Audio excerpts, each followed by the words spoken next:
We've done a lot of things to my 2008 JKU. We've swapped the axles, we got bigger wheels and tires, we've done steering, all kinds of stuff, new seats, interior mods, but there's one thing I haven't done in the 5 years I've owned it, and that is install a set of light pods, a light bar, anything along those lines. The only lights we have on the Jeep are actually some rock lights. So today we're installing these 4-inch LED pods from Novsight. These are all metal housings. First impressions are these are very, very strong and beefy. So I guess we'll see in a little while how long they do on the Jeep and how well they hold up. But so far I'm really liking these, and these actually switch between amber and white lights with the click of a button, which I really like because I like having amber lights on the Jeep. I think it looks really good on the red, but white is also nice to have. So these switch between the two, and they're actually 25,000 lumens for the pair. So that's pretty bright. So they obviously come with the pods. They come with the covers for the pods. This one still has it on, so it'll be easy to show you. Comes with the covers, and then it comes with the wiring harness. Now, I'm actually really happy with this wiring harness. It's got nice connectors, not the cheap ones you find. Brackets, we got these. I got to figure out where I want to install them on the Jeep. I am debating between mounting them on the front bumper or at the bottom of the windshield. I'm not too sure yet. I think I'm going to hold them up there. We'll see which looks best. Get them installed. But this is how you switch them between amber and white. Super simple. I'm probably going to use this for now, and then we'll probably end up switching this out with 2 different switches or something.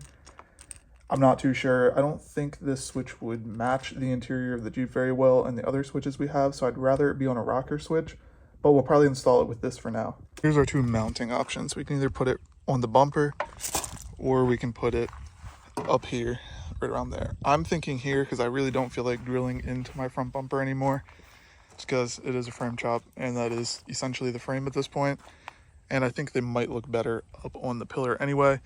Plus I think it would allow for the light to travel further. I don't know how it'll reflect off the hood, so I guess we'll figure that out, but I'm gonna mount them up here first. If I don't like it, we can always move it in the future.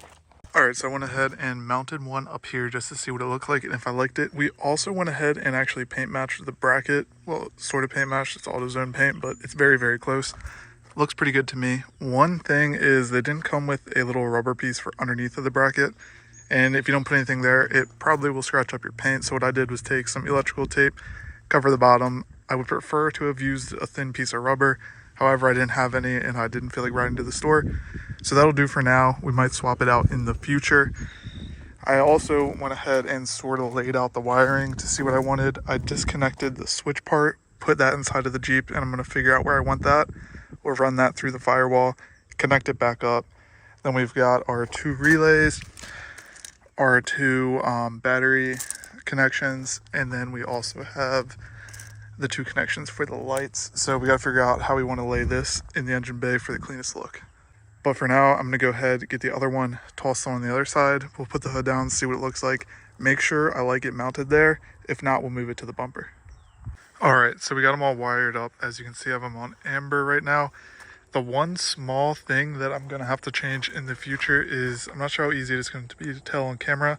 They're a bit slanted to the side. Now that's nothing with the lights. That's because of where we mounted it. So I'm going to have to address that. We'll probably get a bracket to put it up here. That's just one of those small things that not many people are probably going to notice, but it's going to bother me a lot.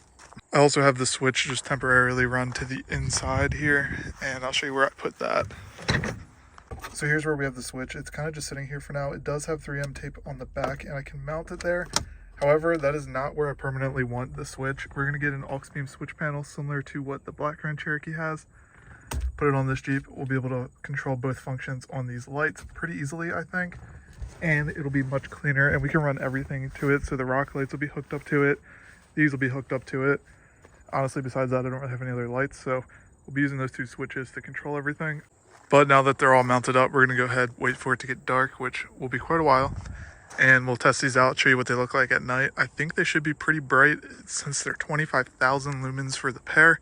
I believe that is the brightest light on my Jeep now. It should be. I don't think we should have rock lights that are 25,000 lumens, but I'll show you guys what they look like at night right now.